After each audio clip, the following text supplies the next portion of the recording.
Dit, jangan arah sini, Dit. Sebenarnya gue ada dua pertanyaan sih. Pertama, untuk apa bocah-bocah ini melakukan hal tersebut? Ya jawabannya kemungkinan besar adalah demi konten. Pertanyaan kedua, kenapa apapun yang dia tendang dan dia pukul ini cepat sekali rusaknya?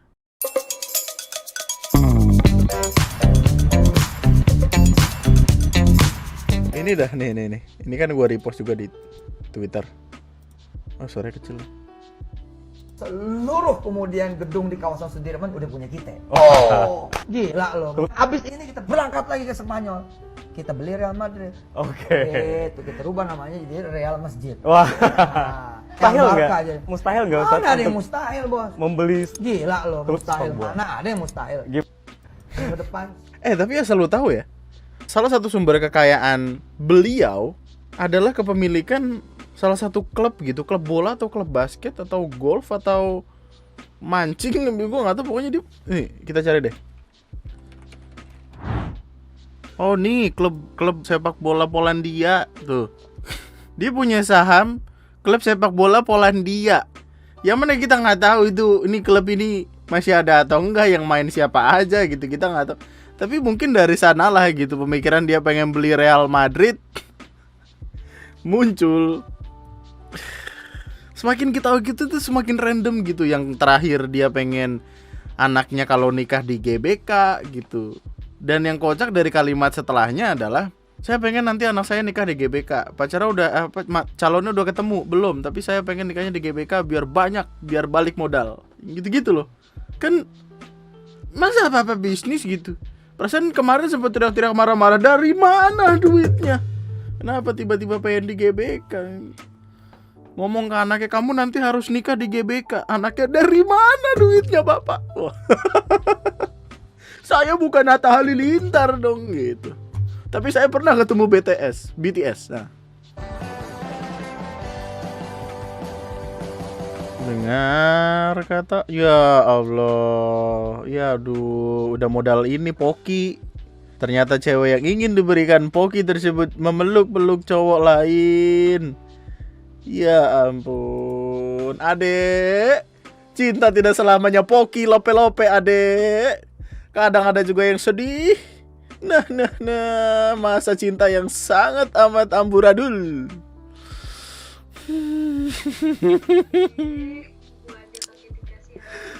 Gue aja belum pernah dikasih. Gue belum pernah ngasih yang begitu-gituan itu lope-lope. Siapa lagi yang bikin pertama kali? Bukannya si itu, si Kakol. Siapa? Orang TikTok juga, semuanya dari TikTok emang.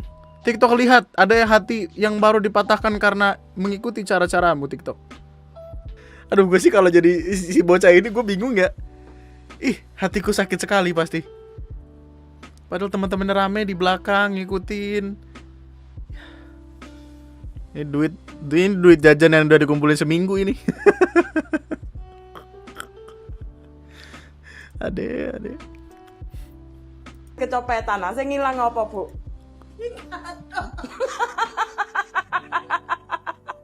Ambek apa? Kebungkusan. Itu berarti copete apes ya. Mereka tahu. Wis laporan polisi. Wis. Lemar polisi nek gak nguyu kemekelen. Kata gue sini. Ambek diketik ngono. Ya. Tapi udah lapor polisi loh. Jadi intinya ibunya kecopetan, terus di dalam tas itu isinya celana dalam. Enggak, aku juga pertanyaan gue kenapa ibunya bawa celana dalam di dalam tas itu.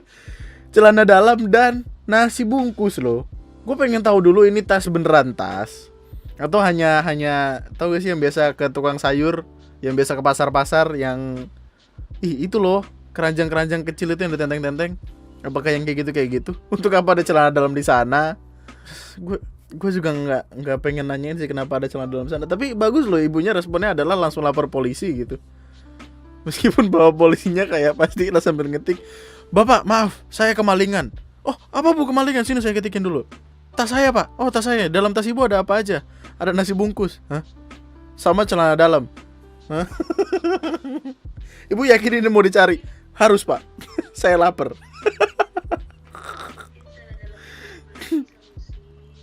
Oh, iya masuk akal sih. Jadi dia ceritanya kayak mungkin dari pasar, kemudian habis beli celana dalam, terus bawa utuk-utuk tiba-tiba ada copet, gitu. Copetnya udah happy. Mangsa hari ini dikeluarin celana dalam. Dikeluarin sarapan. Aduh. Gak dapet duit, dapat kenyang. Gue sih ngebayangin kalau misalkan malingnya ketangkap terus dipukulin. Oh, ini ada video ini, lupa. Lagi enak-enaknya makan, tiba-tiba ada salah satu nasi yang bergerak. Coba. Temennya satu di ujung lagi meriksain nasi yang dia makan. Lupa tay. Masalahnya kalau sama nasi, dan nasinya apalagi yang udah dibumbuin kan warnanya ini kan, warnanya rada-rada kecoklatan kemerahan gitu kan, susah untuk ngebedain nama belatung, men. Gue juga heran kenapa mas-masnya malah dicari gitu. Kenapa nggak udah gitu jadi nggak nafsu makan gitu. Dia masih berusaha untuk, aduh sayang banget ini, ya Allah, ini masih ada 1.000-2.000 ini.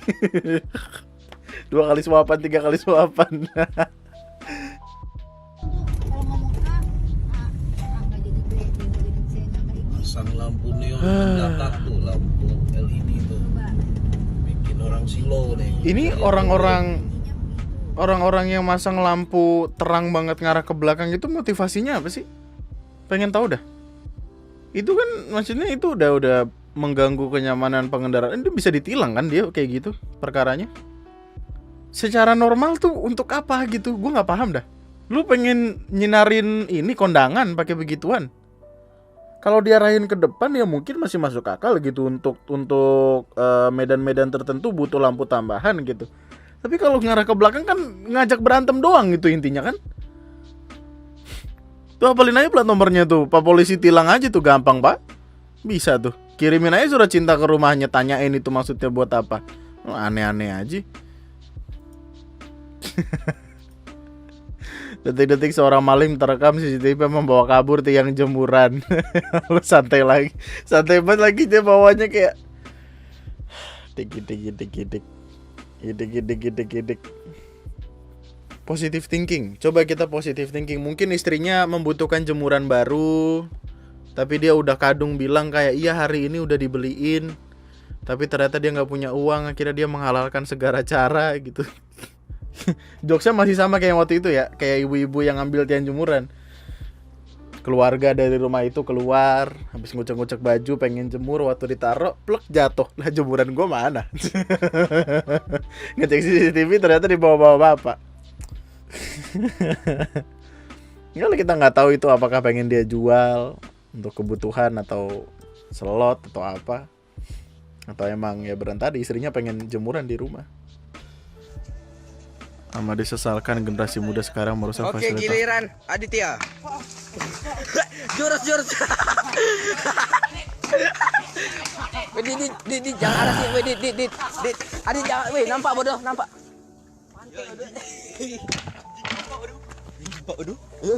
Weh, terus ke weh. Terus ke weh. Lari lu abis kayak gitu, lari lu. Sebenarnya gue ada 2 pertanyaan sih. Pertama, untuk apa bocah-bocah ini melakukan hal tersebut? Ya jawabannya kemungkinan besar adalah demi konten. Pertanyaan kedua, kenapa apapun yang dia tendang dan dia pukul ini cepat sekali rusaknya? Konteks di sini adalah itu adalah penjaga kita agar tidak tercebur. Kalau ditendang di toel begitu doang hancur, kalau orang nyender gimana? Tiba-tiba ketemu ini ikan. Nah, halo bang, ngapain bang di air? Loh perasaan tadi gue di atas. Iya bang, abang jatuh. Coba kelanjutannya gimana dah? Video viral remaja di Tanjung Pinang rusak fasilitas demi konten. Oke.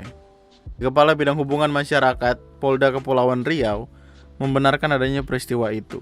Setelah mengetahui adanya video viral tersebut, pihak kepolisian yang langsung bertindak dan berhasil mengamankan para pelaku. Pelaku berjumlah 5 orang dan pelajar semua. Kalau kata gue pikirin no, itu PRMTK lu, bro. Masih di bawah KKM no pada tuh. Namun ia belum bisa memastikan motif para pelaku sebab pihaknya kini masih dalam melakukan proses penyelidikan. Buat keren-keren dan buat konten sih Pak, saya yakin Pak. Tapi monggo, mungkin dia ada alasan lain, mungkin dia kayak bete di rumah nggak ada yang bisa dipukulin ya kan. Mungkin dia pengen nunjukin kalau itu jembatan nggak layak. Oh iya.